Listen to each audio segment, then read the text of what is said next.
There's been a couple of interesting reports regarding the upcoming offseason that I really think Raptors fans might want to pay attention to, so today I'm going to bring you a video on it. What's up everybody, it's JJ Buckets. I've told you what we're doing today. We're going to talk about some potential trade speculation actually, so before I fully hop into things, usual drill, like always, just make sure you're leaving a like on the video. Helps the algorithm out a ton, and you folks did a fantastic job with it last video, so thank you. Subscribe to the channel if you're new here, and if you plan on doing any responsible sports betting in the near future, like always, just make sure you're checking out my link in the description below for today's sponsor. So before I jump into this, just always remember the Raptors are not typically an organization that really leaks shit, so to an extent, take it with a pinch of salt, but to another extent, just know the reports are out there, so yeah. When the Raptors got eliminated in the play-in tournament, there were reports suggesting that Toronto could be willing to at least explore the idea of trading Pascal Siakam, whose contract situation is obviously coming up, and OG Anunoby, whose contract situation is likely also coming up. So that's the report I want you to bear in mind as we head to the next one, right? Where after the Houston Rockets hired Ime Udoka, we had reports suggesting that the Rockets might actually be willing to package Jalen Green in the efforts of getting a star player onto that team. Now this is interesting, right? Because obviously you put one and two together and you could see something there, right? Like if the Raptors are willing to trade Pascal Siakam, and if the Rockets are, willing to trade Jalen Green in the efforts of getting a star player, which Pascal Siakam obviously is, 1 + 1 equals trade.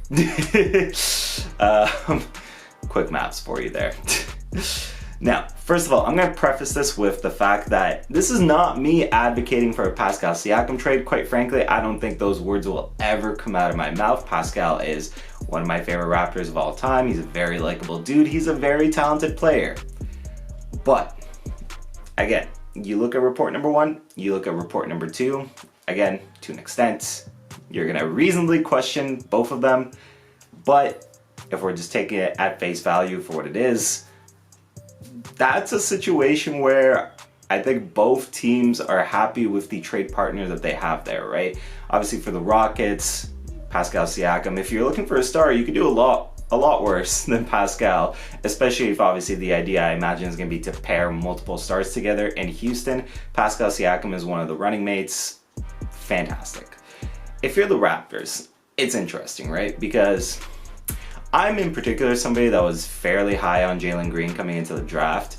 After 2 years of him as a pro, the results are maybe a little bit of a mixed bag, right? Where he definitely has moments where he shows signs of the potential where, coming into the NBA, people would have been excited about Jalen Green. I mean, he went number 2 overall, so there's good reason that people were excited about Jalen Green as a prospect and as a player. A couple of years into his career, maybe that excitement level has kind of dimmed a little bit, right? Because the results have been fine, I would say, but nothing particularly wowing.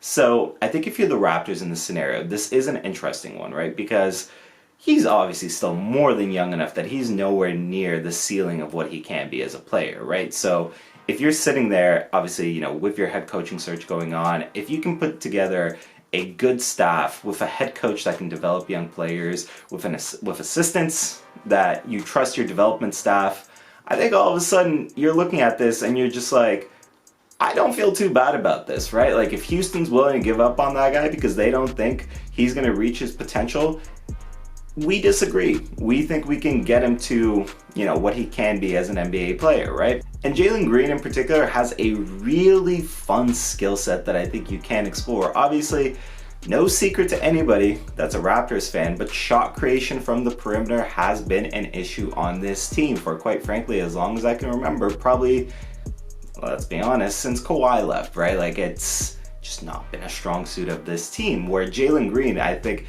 if you're confident that you can take him, give him the tools to succeed, and put him in a position where he reaches, maybe if not the best version of what he can be, but like close to it, Jalen Green's going to be somebody that can fit that need, right? Like, especially if you can develop his defense alongside with it and, explore his passing game a little bit as well, where he's shown flashes, but he's also shown a lot of moments, actually, I would say, where his vision isn't really necessarily where you want it. If you can develop the defense, the vision, and get him to really step into that role as a perimeter shot creator and really excel at it, that is a fantastic complementary piece to, not complementary, sorry, that is a fantastic piece to this team that would be complementary of the skill set of Scottie Barnes, who's obviously going to be in the long-term picture here, where now all of a sudden you're looking at that. And naturally, I don't think this is going to be a one-for-one trade, obviously, especially because contracts and whatnot,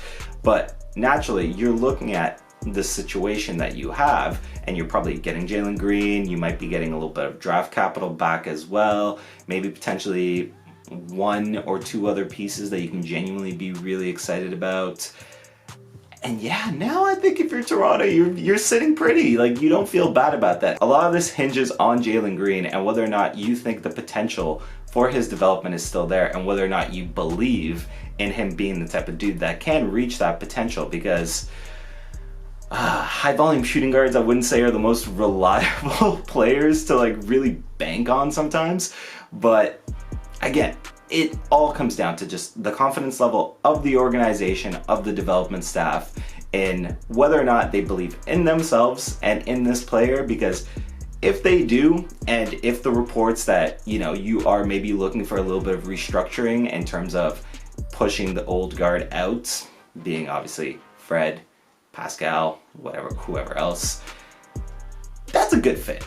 That's a good fit in terms of a trade partner. So it'll be interesting whether or not any of this will actually come into existence, come into fruition once the offseason gets going, or whether or not this is just kind of rumors flying around, as they always are in the NBA.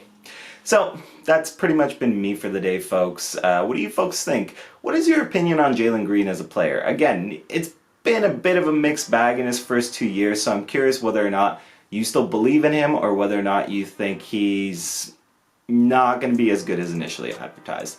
Comment below, let me know all your thoughts in the comment section.